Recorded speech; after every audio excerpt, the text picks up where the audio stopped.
Hello friends, welcome to the SP Sharma classes.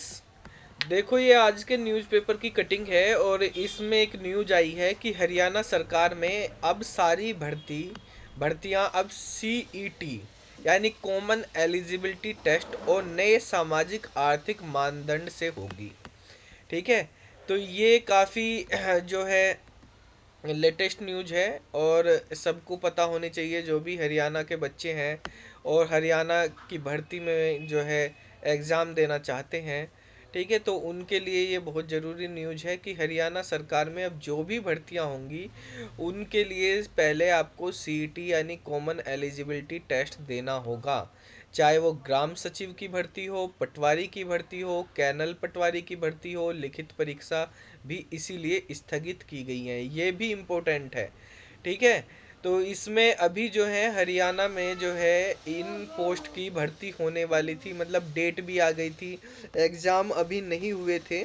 ठीक है। Form fill कर दिए थे लेकिन वो वापस से कैंसिल कर दी गई हैं। वो कैंसिल इसीलिए करी गई हैं, दोबारा से निकलेंगी। पहले सीईटी जो है, सीईटी पास होना चाहिए, उसके अकॉर्डिंग वे भर्तियां दोबारा से निकाली जाएंगी।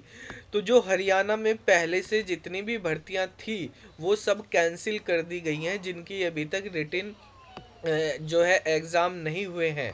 ठीक है, वो नए सिरे से फिर होंगी। अब इनमें कि कौन कौन सी भर्तियां हैं, किस तरह की हैं, इस न्यूज़ को हम डिटेल में समझते हैं। यहाँ पे लिखा है HHSC ने जो पद विज्ञापित कर रखे हैं और परीक्षा नहीं हुई है उन्हें विभाग वापस लेंगे। ये यहाँ पे इम्पोर्टेंट पॉइंट है। जो भी विज्ञापित कर रखे हैं, जिनकी एडवर्टाइजमेंट भी निकले हैं लेकिन परीक्षा नहीं हुई, वो भी सब वापस लिए जाएंगे। लगभग 25,000 नई भर्तियां सीईटी के बाद हो सकेंगी। जब पहले सीईटी होगा उसके बाद ही भर्तियां होंगी। हरियाणा में जब भी आपको कोई भी जॉब अब लेनी है, ठीक है, इन HHSC के थ्रू, तो आपको सीईटी पास करना ज़रूरी होगा, उसी के बाद होंगी।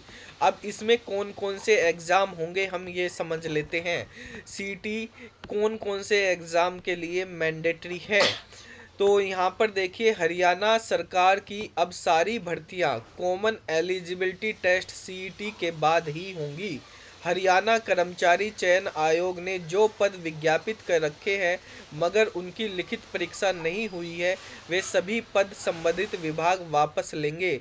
उसके बाद नए सिरे से पद भेजे जाएंगे। ठीक है।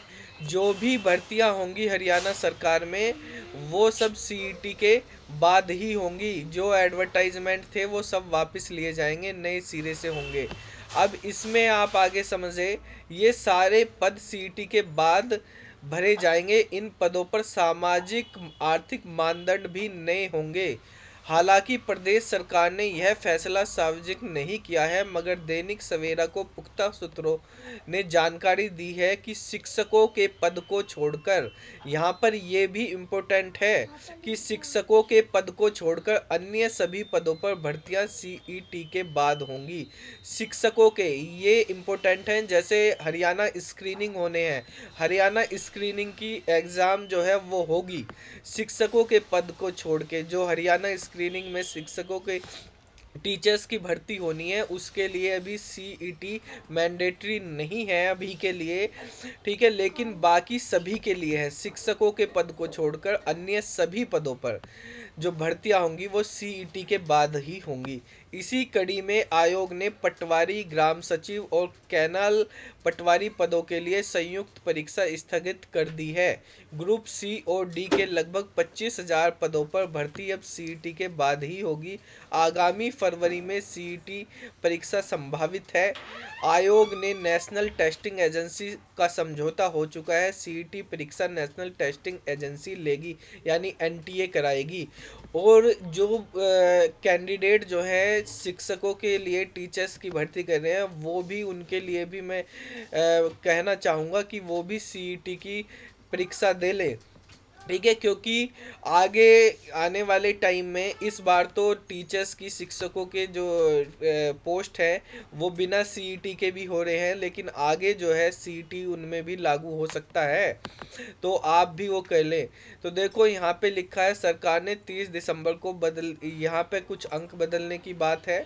ठीक है, और यहाँ पे लिखा है जिनकी परीक्षा हो चुकी है वह भर्ती पुराने तरीके से जारी रहेगी जो हो चुके हैं। तो इसमें लिखा है हरियाणा कर्मचारी आयोग ने जिन पदों की लिखित परीक्षा आयोजित कर ली है और परिणाम घोषित कर दिया है, दस्तावेज जांच हो चुकी है या होनी है, उन पदों की भर्ती प्रक्रिया पुराने मानदंड से ही जारी रहेगी। जिनकी परीक्षा नहीं हुई है वो जो है अब सीईटी के बाद होंगे। आगे इसमें ये भी लिखा है आयोग ने शिक्षकों के कुछ पद विज्ञापित कर रखे हैं मगर उनकी परीक्षा नहीं हुई, जैसे हरियाणा स्क्रीनिंग है उसकी परीक्षा भी नहीं हुई है। ठीक है, टीचर्स के लिए उन पदों के लिए एच टेट या सी टेट जरूरी होता है। ठीक है, तो उन टीचर्स के लिए एच टेट और सी टेट पे ही हो जाएगा। आपने एच टेट कर रखा है तो उसी के अकॉर्डिंग हो जाएगा अभी। तो इसलिए इन विज्ञापित पदों पर भी नए एच टेट परीक्षा में पास हुए उम्मीदवारों को मौका मिल सकता है। मौका मिल सकता है। ठीक है, यहाँ मौका मिल सकता है लिखा हुआ है। सरकार के सूत्रों ने बताया कि अब भविष्य में होने वाली सभी भर्तियों में सामाजिक आर्थिक मानदंड लागू होगा, यानी अधिकतम 5% अंक मिलेंगे। अभी सीधे 10 अंक मिलते थे। सब इंस्पेक्टरों समेत अन्य पदों की भर्तियों में सामाजिक आर्थिक मानदंड के 10 अंक होने के कारण ऐसे उम्मीदवार चयनित होने से वंचित रह जाते थे, क्योंकि कम अंकों वालों को सामाजिक आर्थिक मानदंड के 10 अंक तक मिल जाते थे। उम्मीदवारों ने मुख्यमंत्री मनोहर लाल से आग्रह किया कि ये अंक कम होने चाहिए, तो अब ये 5% रह जाएंगे, पहले 10 अंक मिलते थे। ठीक है, अब 100 नंबर का पेपर है तो 5 ही मिलेंगे। ठीक है, इसके बाद ही यहाँ पर बात हुई है, यानी अभी टीचर्स की हरियाणा स्क्रीनिंग की जो भर्ती होगी उसमें जो है एच टेट वाले ही लिए जाएंगे, लेकिन बाकी जो सभी पोस्ट है उनकी भर्तियाँ कैंसिल कर दी जाएंगी। पहले उनको सीईटी देना पड़ेगा, उसके बाद नए सिरे से जो है उनकी विज्ञप्ति निकलेगी और तब जो है उनकी भर्तियाँ होंगी। ठीक है, तो यहाँ पर जो है ये अंक बदलने का जो वो करा है 10 से घटाकर 5%, ये 30 दिसंबर को इसका ऐलान कर दिया है सरकार ने। ठीक है, कि जो है सामाजिक आर्थिक मानदंड के 10 अंक होते थे अब वो 5% रहेंगे। तो ये न्यूज़ थी जो है आज की। इस वीडियो में आपको किसी को जो है कुछ पूछना है इससे बारे में तो कमेंट करके पूछ सकते हैं। तो फिर मिलते हैं अगली वीडियो में। अपनी तैयारी आप अच्छे से रखें। हरियाणा स्क्रीनिंग की जो एग्ज़ाम है उनके लिए अभी सीईटी की एग्ज़ाम नहीं देना, बाकी सभी भर्तियों के लिए सीईटी का एग्ज़ाम देना मैंडेटरी हो जाएगा। ठीक है, तो फिर मिलते हैं अगली वीडियो में, तब तक के लिए बाय बाय।